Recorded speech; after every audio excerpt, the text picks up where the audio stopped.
विविध भारती। आइए सुने कार्यक्रम हवा महल।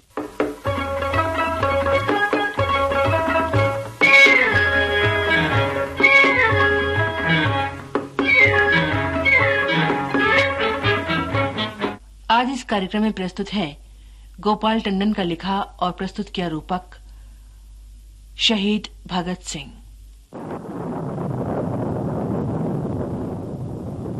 शहीदों की चिताओं पर जुड़ेंगे हर बरस मेले, वतन पर मिटने वालों का यही बाकी निशान होगा।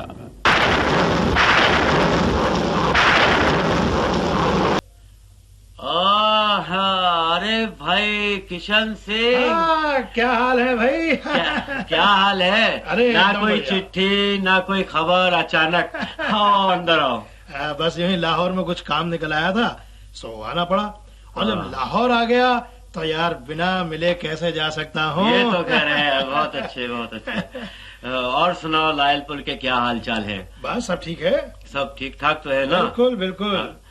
अरे ये अपना ये पुत्र इतना बड़ा हो गया, क्या नाम है इसका? इसी से पूछ लो। पुत्र तेरा नाम क्या है?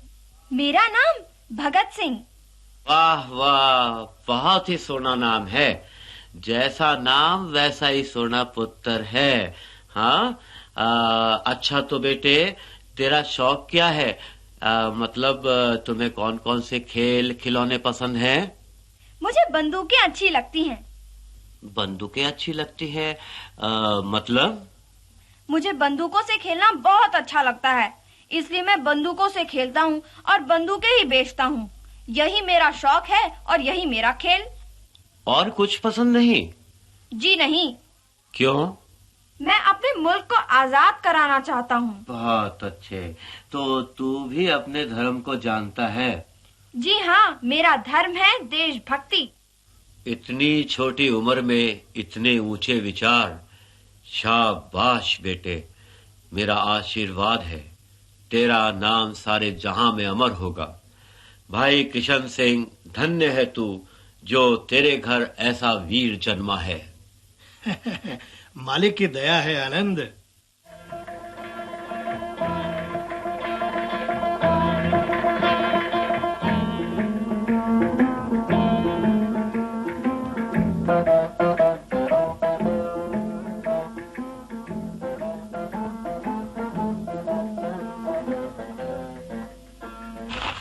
पिताजी का पत्र। प्रिय भगत, हमने तुम्हारी शादी तय कर ली है। हम सबको लड़की और उसका परिवार पसंद है। तुम्हारी दादी के दिल को ठेस ना पहुंचे, इसलिए तुम फौरन शादी के लिए घर वापस आ जाओ। तुम्हारा पिता किशन सिंह।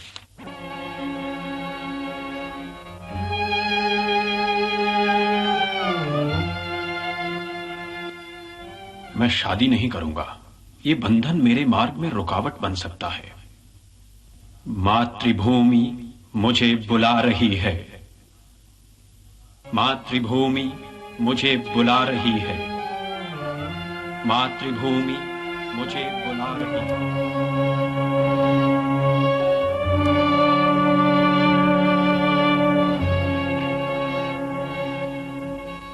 मैं अपना जीवन भारत माता की सेवा में पूरी तरह वक्फ कर दूंगा। मेरा धर्म है देशभक्ति। ब्रिटिश सरकार के साम्राज्यवादी क्रूर शिकंजों से भारत माता को स्वतंत्र कराना मेरा पहला फर्ज है।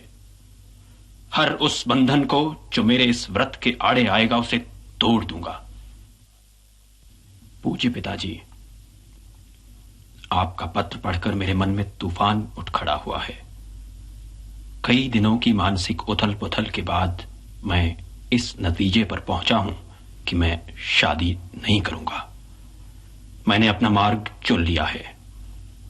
अपनी मातृभूमि को गुलामी से आजाद कराना मेरा परम धर्म है।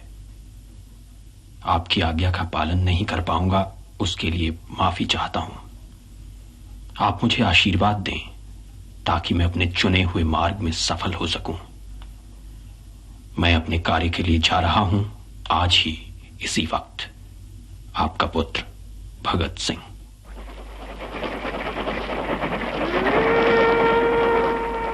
मेरा रंग दे बसंती चोला, मेरा रंग दे, मेरा रंग दे बसंती चोला, ओए रंग दे। सिंह अपने चुने हुए मार्ग यानी क्रांतिकारी मार्ग पर अग्रसर होते चले गए।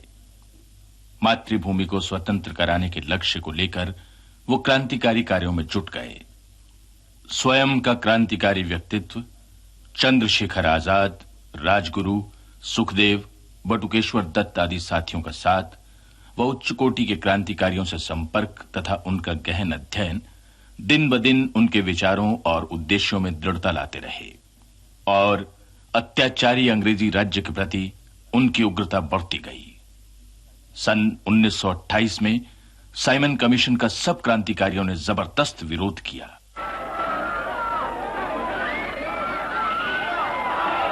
तोड़ी बच्चा, तोड़ी बच्चा, तोड़ी बच्चा, Simon commission, Simon commission, Simon commission, Simon commission.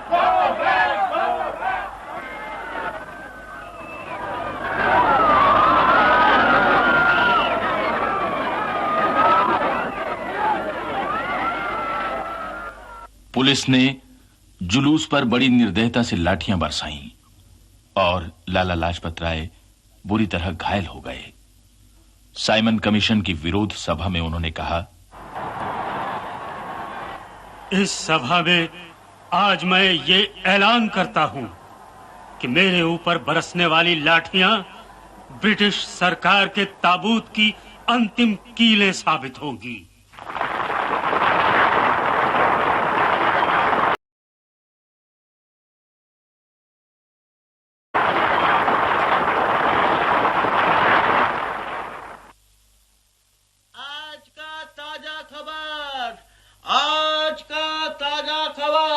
Lalaji Rajpat राय का देहांत, पुलिस की लाठियों से लालाजी आहत हुए।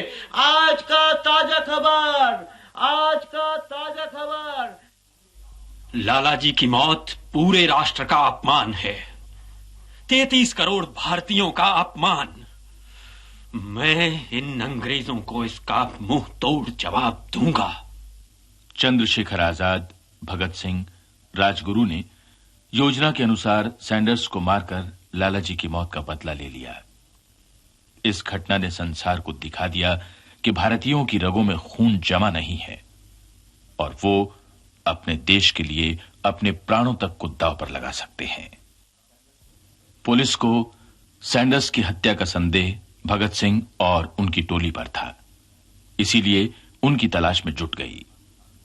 उन्हीं दिनों मजदूर आंदोलन को कुचलने के लिए असेंबली में ट्रेड डिस्प्यूट बिल पेश होने जा रहा था और जैसे ही वाइस रॉय की स्वीकृति असेंबली में पढ़ी जाने वाली थी, उसी समय जोर का धमाका हुआ और नारे गूंजने लगे। इंकलाब जिंदाबाद, साम्राज्यवाद मुर्दाबाद, दुनिया के मजदूर।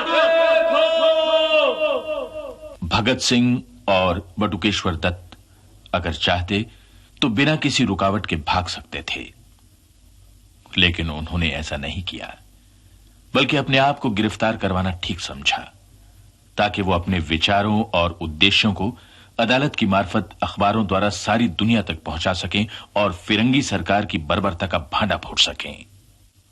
भगत सिंह को फांसी की सजा सुनाई गई। फांसी पर चढ़ने से एक दिन पहले, भगत बेटे, मैं तुम्हारे पिता समान हूं। चतर सिंह मेरा नाम है। क्या मैं तुमसे बात कर सकता हूं? हाँ, जरूर, कहिए क्या बात है। मैं चाहता हूं कि आखिरी वक्त तुम वाहे गुरु का नाम लो और गुरुवाणी का पाठ करो। ये गुटका मैं तुम्हारे लिए लाया हूं। कल तो मुझे फांसी हो जाने वाली है, पहले आते तो मैं आपको निराश नहीं करता। मैं तुम्हारा मतलब नहीं समझा बेटे। दरअसल बात यह है कि जिंदगी भर मैंने उसका नाम नहीं लिया। अगर अब उसका नाम लूंगा तो वो समझेगा कि मैं बुज़दिल हूं, मौत के डर से उसका नाम ले रहा हूं। आने वाली नस्लें ये ना सोचें कि मैं बुज़दिल था। मौत को देखकर डर गया, मेरे कदम डगमगा गए। बुज़दिल कहलवाने से नास्तिक कहलवाना बेहतर समझता हूं। भगत सिंह अंत समय तक अपने विचारों और उद्देश्यों पर अटल रहे। भगत सिंह, चलो, तुम्हारा फांसी का वक्त हो गया। ठहरो, एक क्रांतिकारी दूसरे क्रांतिकारी से मिल रहा है। मतलब? देखते नहीं, मैं रूसी क्रांतिकारी लेनिन की जीवनी पढ़ रहा हूं। हमने तो देखा है इस वक्त लोग अपनी धर्म पुस्तक पढ़ता है।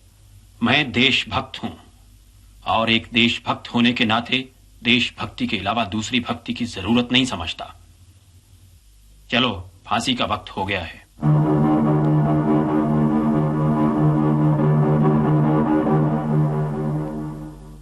मजिस्ट्रेट साहब, आप बड़े खुशकिस्मत हैं। आज आपको यह देखने का मौका हासिल होगा कि भारतीय क्रांतिकारी कैसे हंसते हंसते अपने उसूलों के लिए मौत से गले मिलते हैं। आओ राजगुरु सुखदेव, आज आखिरी बार गले मिलने। भगत सिंह, हवा महल में अभी आपने ये रूपक सुना। लेखक और प्रस्तुतकर्ता थे गोपाल टंडन। इसी के साथ ही आज का हवा महल कार्यक्रम अब समाप्त होता है।